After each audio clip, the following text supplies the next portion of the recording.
Hello student, welcome to our YouTube channel Pramod study knowledge. Student, इस video में हम सब क्लास 12 के जितने भी विद्यार्थी 2026 में बोर्ड एग्जाम देने वाले हैं उनके लिए प्यारे बच्चों, बायोलॉजी के प्यारे बच्चों 40 ऐसे एमसीक्यू का डिस्कशन करने वाले हैं जो आपके सीधा बोर्ड एग्जाम में पूछे जाएंगे। स्टूडेंट, ये सारे क्वेश्चन बहुत साल से रिपीट हो रहे हैं और 2026 में भी ये क्वेश्चन जरूर पूछे जाएंगे। तो प्यारे बच्चों, 40 बहुत ही इंपॉर्टेंट क्वेश्चन मैं लेकर आप सभी के लिए लेकर आया हूँ। तो वीडियो को शुरू से अंत तक जरूर देखिएगा, बहुत ही इंपॉर्टेंट यह एमसीक्यू क्वेश्चन है।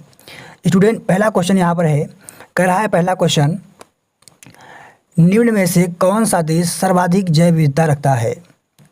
तो स्टूडेंट, ऑप्शन है यहाँ पर ब्राज़ील, दक्षिण अफ्रीका, रूस और भारत। तो स्टूडेंट, सबसे जैव विविधता किस देश में होती है? तो सबसे जैव विविधता स्टूडेंट ब्राज़ील में होती है। ऑप्शन नंबर क स्टूडेंट क्या है? राइट है। ऑप्शन नंबर क इज द राइट आंसर। दूसरा क्वेश्चन यहाँ पर स्टूडेंट है, दूसरा क्वेश्चन कह रहा है कि एशियाई शेरों के लिए एकमात्र प्राकृतिक वास गिर राष्ट्रीय उद्यान स्थित कहाँ पर है? तो स्टूडेंट, ये जो गिर राष्ट्रीय उद्यान जो है वो आप सभी का स्टूडेंट गुजरात में स्थित है। कहाँ पर स्थित है? गुजरात में स्थित है। तीसरा क्वेश्चन स्टूडेंट है यहाँ पर, कह रहा है कि दुधवा राष्ट्रीय उद्यान स्थित है। ऑप्शन है उत्तर प्रदेश में, असम में, झारखंड में, राजस्थान में। तो स्टूडेंट, जो दुधवा राष्ट्रीय उद्यान है वो आप सभी का स्टूडेंट यूपी में यानी उत्तर प्रदेश में स्थित है। तो ऑप्शन नंबर क जो है स्टूडेंट वो क्या है? राइट है। ऑप्शन नंबर क इज द राइट आंसर। चौथा वाला क्वेश्चन यहाँ पर है स्टूडेंट, कह रहा है कि प्राकृतिक वास में जीवों का संरक्षण क्या कहलाता है? तो स्टूडेंट, प्राकृतिक वास में जीव का जो संरक्षण है वह स्वस्थानीय संरक्षण कहलाता है। ऑप्शन नंबर ख is the right answer. Student, यदि आप सभी इस चैनल पर नए हैं तो चैनल को जरूर सब्सक्राइब करके रखिएगा ताकि अगली वीडियो जब भी आए तो स्टूडेंट उसका नोटिफिकेशन आप सभी के पास जरूर पहुँचे। स्टूडेंट, यहाँ पर पांचवा क्वेश्चन कह रहा है कि भारत का प्रथम राष्ट्रीय उद्यान कौन सा है? तो स्टूडेंट, जो भारत का प्रथम राष्ट्रीय उद्यान है वो काजीरंगा राष्ट्रीय उद्यान है। कौन सा स्टूडेंट है? काजीरंगा राष्ट्रीय उद्यान क्या है? भारत का प्रथम राष्ट्रीय उद्यान है। छठा क्वेश्चन यहाँ पर कह रहा है कि काजीरंगा उद्यान भारत के किस राज्य में स्थित है? तो स्टूडेंट, जो काजीरंगा उद्यान है वो पंजाब में स्थित है। कहाँ पर है? इस पंजाब में। ऑप्शन नंबर घ स्टूडेंट राइट है। सातवां क्वेश्चन कह रहा है कि द्वितीयक उत्पादक कौन है? तो स्टूडेंट, द्वितीयक उत्पादक जो है स्टूडेंट वो कौन है? शाकाहारी। कौन है स्टूडेंट? शाकाहारी। ऑप्शन नंबर क इज द राइट आंसर। आठवां क्वेश्चन कह रहा है स्टूडेंट यहाँ पर, खाद्य श्रृंखला की आधारभूत इकाई कौन सी है? तो स्टूडेंट, खाद्य श्रृंखला की जो स्टार्टिंग होती है वो उत्पादक से होती है। कहाँ से होती है स्टूडेंट? उत्पादक से होती है। इसके बाद शाकाहारी आते हैं, इसके बाद स्टूडेंट शाकाहारी आते हैं। ठीक है, तो इसकी जो इकाई है स्टूडेंट, आधारभूत इकाई जो है वो कौन सा है स्टूडेंट? उत्पादक है। तो ऑप्शन नंबर का क्या है स्टूडेंट? राइट है। यहाँ पर स्टूडेंट 9वां क्वेश्चन कह रहा है कि निम्न में से कौन सा एक अपरदहारी है? यानी स्टूडेंट, मिट्टी मिलाने वाला कौन सा है? तो स्टूडेंट, जो मिट्टी मिलाने वो क्या है? केचुआ है। केचुआ क्या होता है? किसी चीज़ को मिट्टी मिला देता है। तो इस केचुआ क्या है? एक अपरदहारी स्टूडेंट क्या है? जीव है। यहाँ पर 10वां क्वेश्चन कर रहा है स्टूडेंट कि पारिस्थितिक तंत्र से संबंधित भारतीय वैज्ञानिक कौन से हैं? तो स्टूडेंट, जो प्राकृतिक तंत्र से संबंधित जो वैज्ञानिक हैं वो कौन से? आर मिश्रा हैं। कौन है? आर मिश्रा। ऑप्शन नंबर ख इज द राइट आंसर। 11वां क्वेश्चन कह रहा है कि निम्न में से समष्टि का गुण है। ऑप्शन है जन्म दर, मृत्यु दर, घनत्व या ये सभी। तो स्टूडेंट, ये सभी क्या है? समष्टि के क्या है स्टूडेंट? उदाहरण है यानी गुण है। तो स्टूडेंट, इस तरीके से ऑप्शन नंबर घ इज द राइट आंसर। अगला यहाँ पर क्वेश्चन है स्टूडेंट, करा है प्रश्न 12 कि जेनेटिक इंजीनियरिंग का उपयोग होता है। ऑप्शन है कि आनुवांशिक रूपांतरित ने फसलों को सूखा व ठंड से प्रति अधिक सहनशील बनाया है। ख है कि आनुवांशिक रूपांतरण ने रासायनिक विनाशों पर निर्भर को कम किया है। ग है ऑप्शन कि आनुवांशिक रूपांतरण ने खाद्य पदार्थों के पोषक स्तर में वृद्धि की है, या इनमें से कोई नहीं। तो स्टूडेंट, ये सभी क्या हैं? आनुवांशिक रूप का उपयोग होता है। तो स्टूडेंट, यहाँ पर रहना चाहिए कि इनमें से सभी ऑप्शन क्या है? गलत है। ठीक, तो यहाँ पर ये सभी क्या है स्टूडेंट? ये सभी क्या है? आनुवांशिक इंजीनियरिंग या जेनेटिक इंजीनियरिंग क्या है? उदाहरण है। यहाँ पर प्रश्न नंबर 13 कह रहा है कि आनुवांशिकता रूपांतरित पौधा कौन सा है? बीटी मक्का, ख है बीटी काटन, ग है राइस, या ये सभी? तो स्टूडेंट ये सभी क्या है? आनुवांशिक रूपांतरित पौधा है। प्रश्न नंबर 14 कह रहा है स्टूडेंट कि कौन सा एंजाइम डीएनए को विशिष्ट जगह पर काटने के लिए जाना जाता है?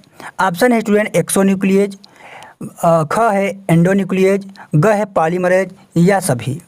तो स्टूडेंट जो एक्सोन्यूक्लिएज है ये क्या करता है? डीएनए को, ये जो डीएनए होता है स्टूडेंट, इस डीएनए को स्टूडेंट ये क्या करता है? ये क्या करता है स्टूडेंट? एक्सोन्यूक्लिएज डीएनए को स्टूडेंट क्या करता है? आरिस यानी और यानी क्या करता है? ओरेस करता है, और यानी क्या करता है? ओरेस करता है। और जो एंडोन्यूक्लियस है ये क्या करती है? डीएनए को बीच से यानी किसी विशिष्ट साइज करता है। तो इसका जो राइट आंसर हो जाएगा तो ऑप्शन नंबर ख एंडोन्यूक्लियस। प्रश्न नंबर 15 स्टूडेंट है, कह रहा है कि बैक्टीरिया द्वारा किण्वित फूले आटे का उभरा हुआ रूप कौन सी गैस बनने के कारण होता है? तो स्टूडेंट ये जो CO2 गैस, उसमें क्या होती है? CO2 गैस भर जाती है, जिसके कारण क्या होता है? किण्वित फूले हुए आटे उभर जाता है। ठीक है। प्रश्न नंबर 16 है, कह रहा है कि पेनिसिलिन की खोज किसने की थी? ऑप्शन है बीजमान ने, स्मिथ ने, फ्लेमिंग ने, घ है आर्बर ने।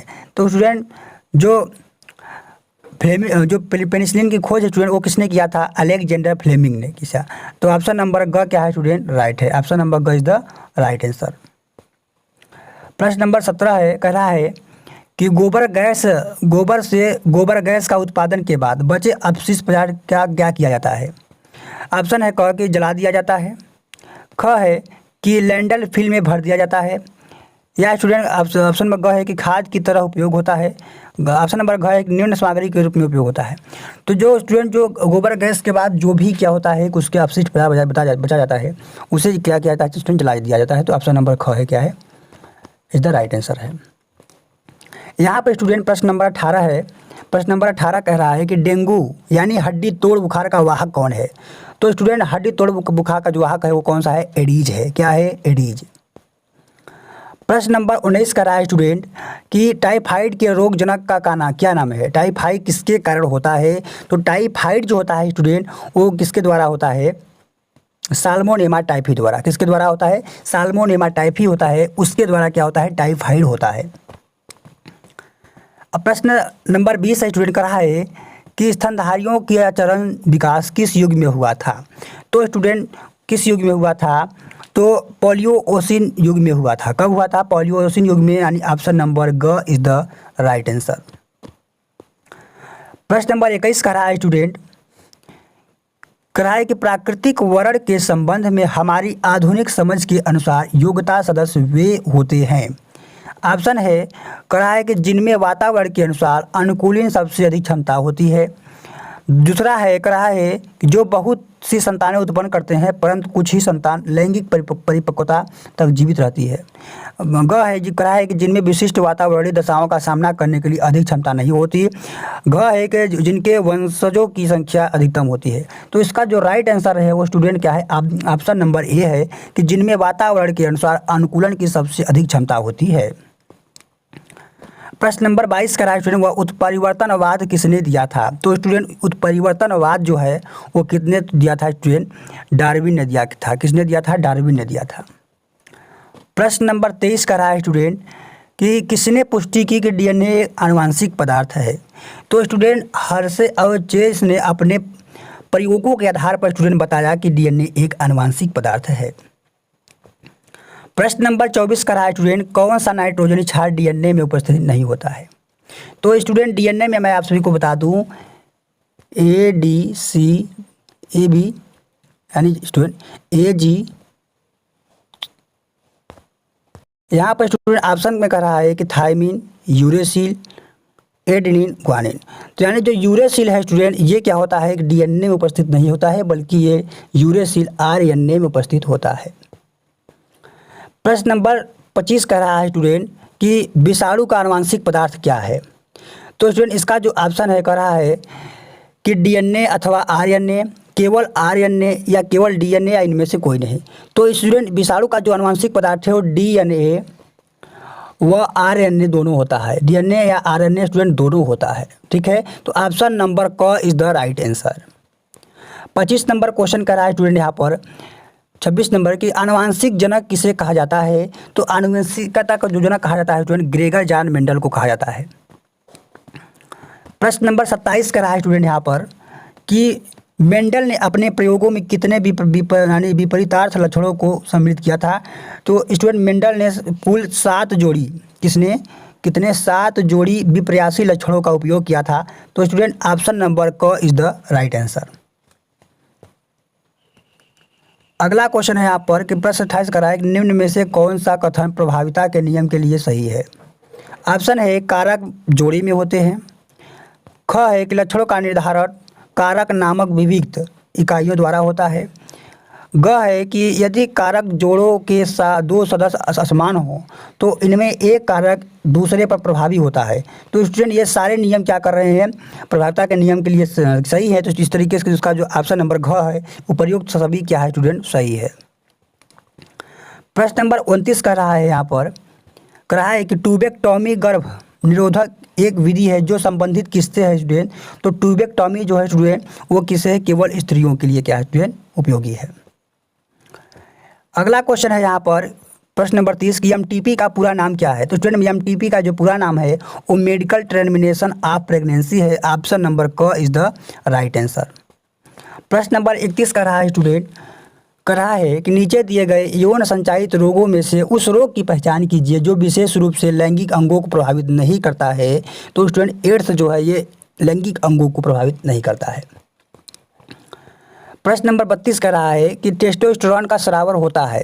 ऑप्शन है लीडिंग कोशिकाओं द्वारा, सर्टोली कोशिकाओं द्वारा, स्पर्मेटिड्स द्वारा या इनमें से कोई नहीं। तो स्टूडेंट जो टेस्टोस्टेरोन है ये आपका लीडिंग कोशिकाओं द्वारा क्या होता है स्टूडेंट? स्रावित होता है। प्रश्न नंबर 33 का रहा है कि स्त्रियों में अंडोत्सर्ग नियंत्रण होता है।